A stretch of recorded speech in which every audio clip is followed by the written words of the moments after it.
Welcome back, and now for the news in detail. We start from the European Union, where 21 member states are voting today on the fourth and the final day of the bloc's parliamentary elections. More than 400 million voters are electing 751 members of the European Parliament in 4 days of voting.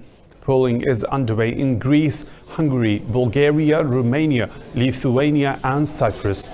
France, Germany, Italy are casting their ballots today as well. Contrary to the pre-poll surveys, exit polls in the UK and the Netherlands showed the right-wing Eurosceptics trailing. The election results would start pouring in later today after polls close in Italy. 7 EU member states have already voted. Economic concerns and climate change were among the top issues of the campaign. Exit polls have shown an increased voter turnout because of the Brexit debacle. Meanwhile, in Britain, over a dozen candidates have entered the race for the Conservative leadership. Brexit is set to dominate the contest to succeed Theresa May at number 10. All those standing say they could build a consensus or amend May's deal. Former Foreign Minister Boris Johnson and current Foreign Minister Jeremy Hunt are among those vying for the PM slot. Health Minister Matt Hancock and former Brexit Minister Dominic Raab have also joined the field to replace May. Some 160,000 Conservative Party members will choose the winner from the final 2 candidates. Theresa May will resign as party leader on June the 7th, but will continue as the Prime Minister until new leader is elected. The contest will begin in week commencing on June the 10th, and new leader will be chosen by the end of July. Yemen's Houthi rebels have claimed a drone strike on military hangars in Saudi Arabia's Jizan airport.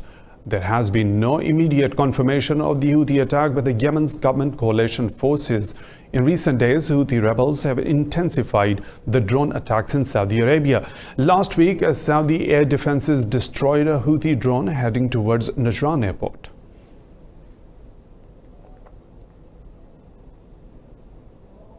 Iran says it wants balanced relations with Gulf Arab neighbors and had proposed a non-aggression pact with them. Foreign Minister Jawad Zarif also warned that any military or economic aggression would not be tolerated. During his visit to Baghdad, Zarif was addressing a news conference with his Iraqi counterpart Mohammad al-Hakim. Zarif called on European states to do more to preserve the 2015 nuclear deal. Iraqi Foreign Minister Hakim said Baghdad rejects unilateral actions from the US. Hakim said Iraq stands with Iran and is willing to act as an intermediary between its neighbors and the United States. Earlier, Iraqi Prime Minister Adil Abdul Mahdi warned of the danger of a war during a meeting with Zarif.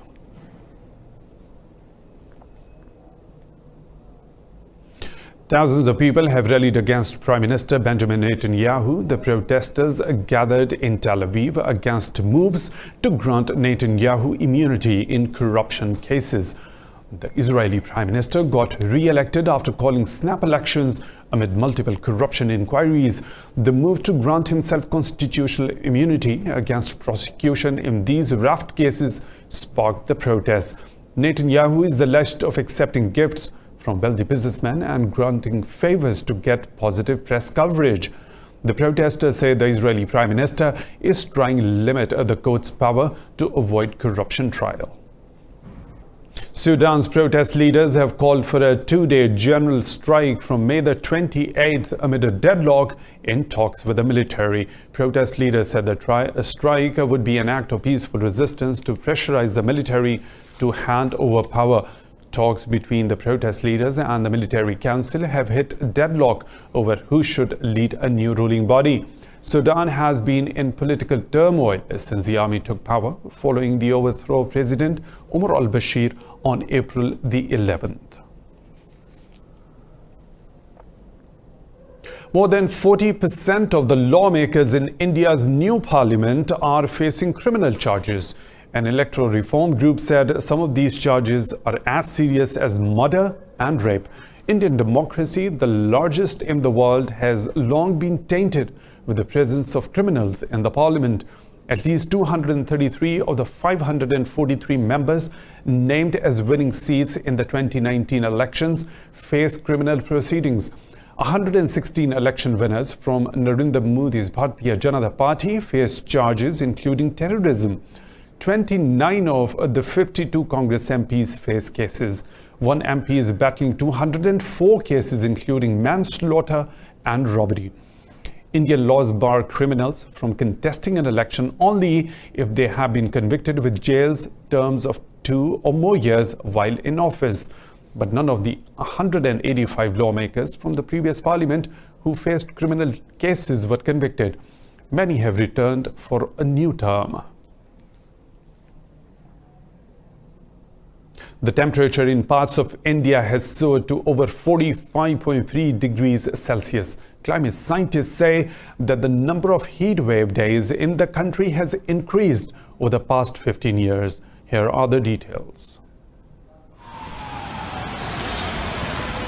India is well known for its unforgiving summers. Summer temperatures regularly push past 40 degrees Celsius. Now global warming is raising temperatures even higher. In Adilabad, Telangana, the mercury has touched 43.5 degrees. Maximum temperatures recorded yesterday in Telangana, highest is the 45.3 degrees Celsius at Adilabad. And Ramagundam reported 43.8 degrees Celsius. Nizamabad reported 43.9 degrees Celsius. Climate scientists have warned that heat waves have started to become longer in the country. Telangana has also been forced to extend school holidays. Conversely, for juice and coconut water vendors, heat waves are an opportunity for business. Hyderabad's government fever hospital said it has dealt with 8 to 10 heat stroke cases per day. High temperatures are expected to persist for the next 4 days.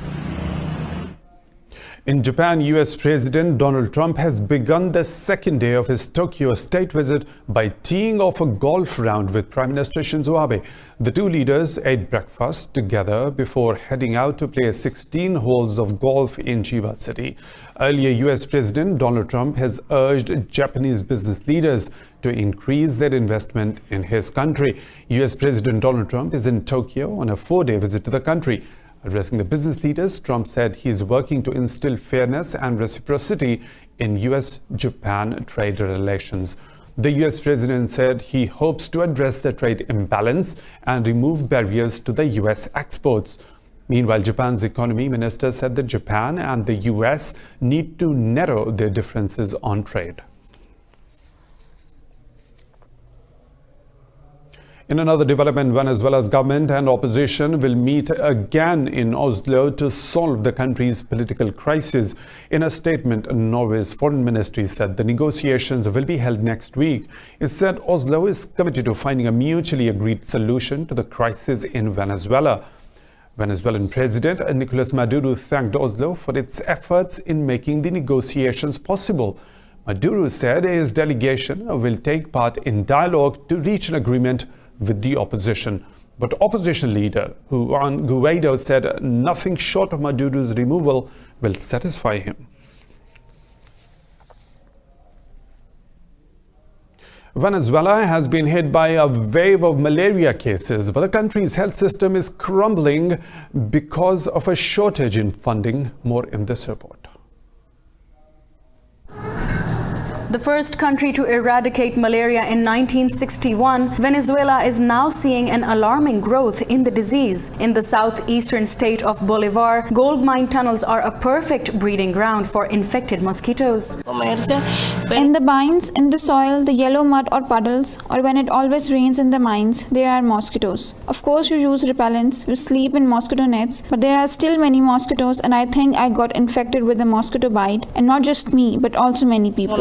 A type of malaria-carrying mosquito is particularly active in the gold mines of Bolivar. In other words, the miner is digging his own grave because he is creating a mosquito breeding site, and of course, it is a full cocktail for the mosquito. The Center for Malaria Studies in Caracas has been treating between 20 to 30 malaria patients a day from all over the country. According to the World Health Organization, Venezuela registered more than 400,000 malaria cases in 2017 alone. It's a shame, as Dr. Gabaldon said, that Venezuela is now at the end of the line, and that's why the WHO has designated it one of the 4 countries with the greatest deterioration in relation to the transmission of malaria, and not just for malaria. Venezuela is blighted by a worsening economic crisis with basic necessities like food and medicine in short supply. The clinic that treated 3,500 patients in 2018 alone is in a sorry state and surviving on donations. A female yoga instructor who went missing on May the 8th in Hawaii forest has been found alive. 35-year-old Amanda Eller lost her way while hiking in Maui's 2,000-acre stretched forest reserve. Eller was found after almost 17 days when she waved down a rescue helicopter. In an emotional Facebook video, yoga instructor said she survived by drinking from streams and eating plants. Eller said she endured the toughest days of her life while injured in the Hawaiian wilds.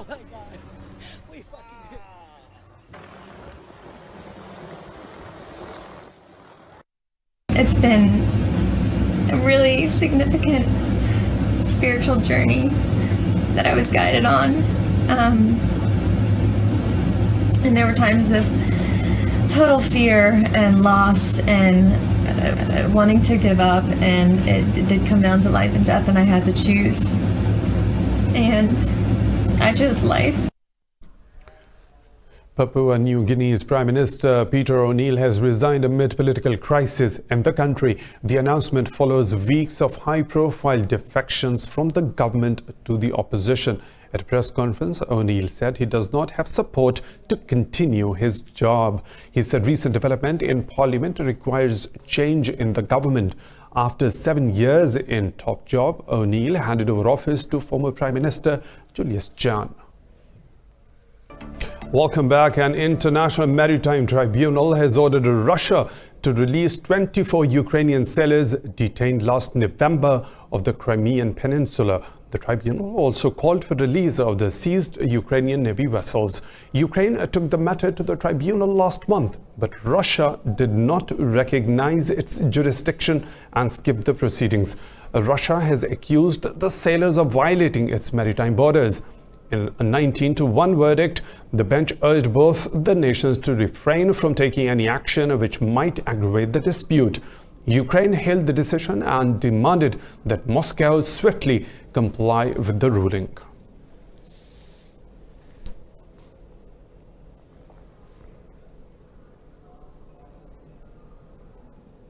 For us, this is a pure victory.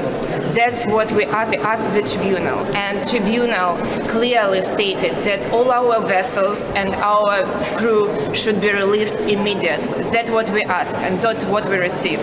How Russia will act, this is not a matter of this tribunal. People have protested in Buenos Aires after police officers fired shots, causing the death of 4 young people during a chase. 12 police officers have been suspended pending an inquiry into the deaths. Here are the details. The incident happened when a car full of youths failed to stop on a police order in the small town of San Miguel del Monte. The chase was captured on security cameras. Today what we fight is for awareness, because our children are not a danger. They are in danger, and even more with the state that first kills and then finds out about it. Just like what happened in San Miguel del Monte. The 22-year-old driver, a 14-year-old boy and 2 girls aged 13 and 14 were killed. The only survivor, a 13-year-old girl, is in serious condition in hospital. We tell the relatives of the victims that we are in full adherence with them, that we feel their pain and that we demand justice. The case has caused a public uproar that prompted hundreds to stage a march in Argentina's capital. Human rights advocates also joined families of victims at the demonstration. Prescription opioid addiction continues to ravage the American population. Now, the state of Oklahoma is taking on 2 major drug manufacturers it accuses of fueling the crisis. Opioid addiction has become a healthcare catastrophe across the US over the past 20 years. The medicines have the same analgesic and addictive properties as drugs like heroin and opium. We know that there's a chance of addiction if you take them for just 3 days, and that chance goes up even more if you take it for 7 or even worse, 30 days. And that Mother Teresa taking these medications long enough will get addicted. Many healthcare professionals, including OSU Assistant Clinical Professor Jason Bremen, blame overprescription. If we had 100 people in this room right now, we would probably have somewhere around 125 opioid prescriptions. There are more prescriptions than there are people in Oklahoma.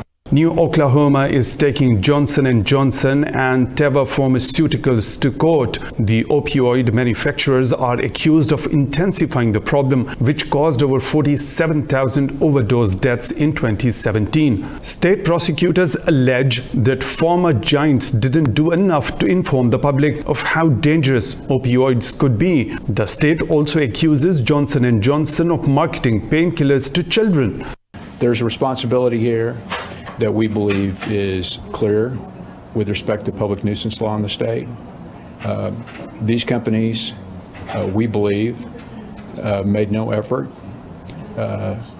when this process began 20 years ago to ensure that they were providing in a clear and informed way what the downside was to opioid analgesics.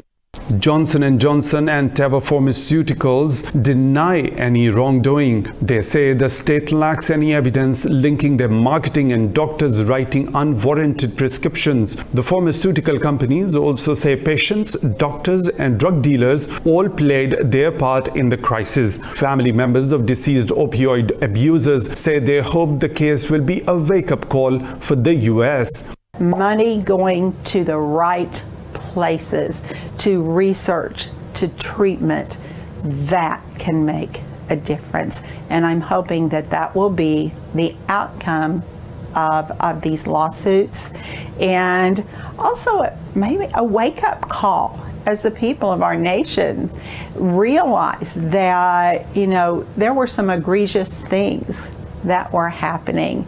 In a similar case, OxyContin manufacturer Purdue agreed to $270 million settlement this March.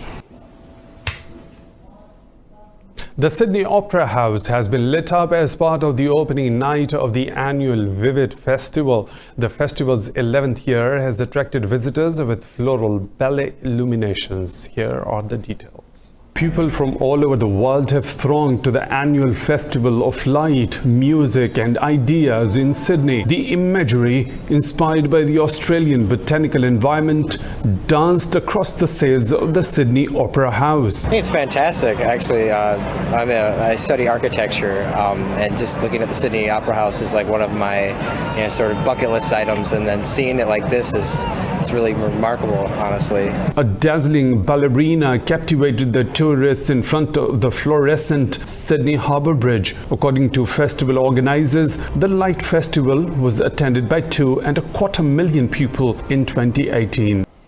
Thousands of cosplay fans dressed as their favorite characters have descended on Comic Con London. The event, which runs until Sunday, has been turning heads since it started at Excel Centre. Inside the arena, fans can watch on-stage panels, play new games and check out colourful costumes in the cosplay masquerade. Many superheroes were seen taking their parenting duties seriously with various mini-heroes in tow. The family-friendly event offers tickets free to youngsters aged 10 and under. Marvel fans have stolen the show with enthusiasts sporting their best Avengers costumes.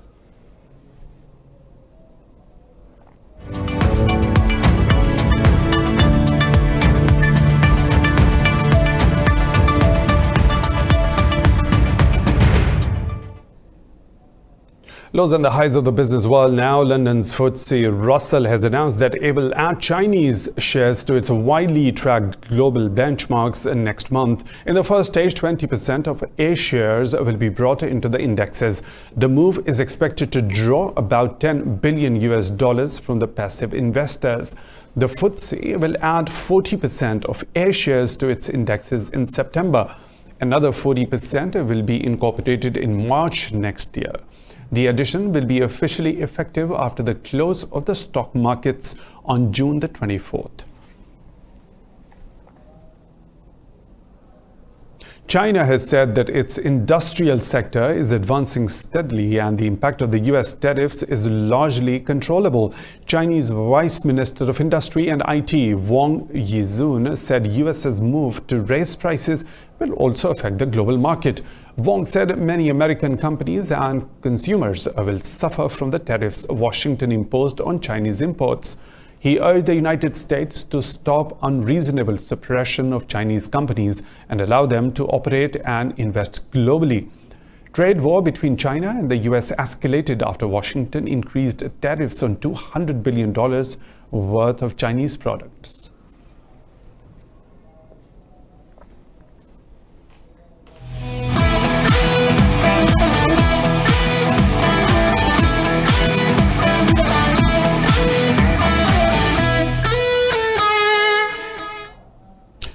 Look into the world of sports now, starting with the NBA. The Toronto Raptors have rallied past the Milwaukee Bucks to advance to the championship finals. Kawhi Leonard scored 27 points, grabbed 17 rebounds and added 7 assists as the Raptors won 100-94. The side has reached the NBA finals for the first time in the history of the franchise.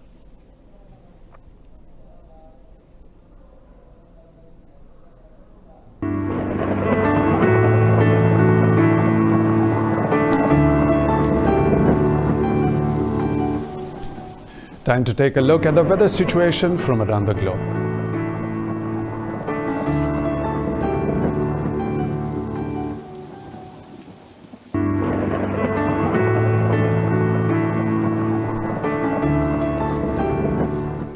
And that's all for now. For further updates, details and live streaming, log on to our website indus.news, or you can follow us on social media as well. Thank you for watching.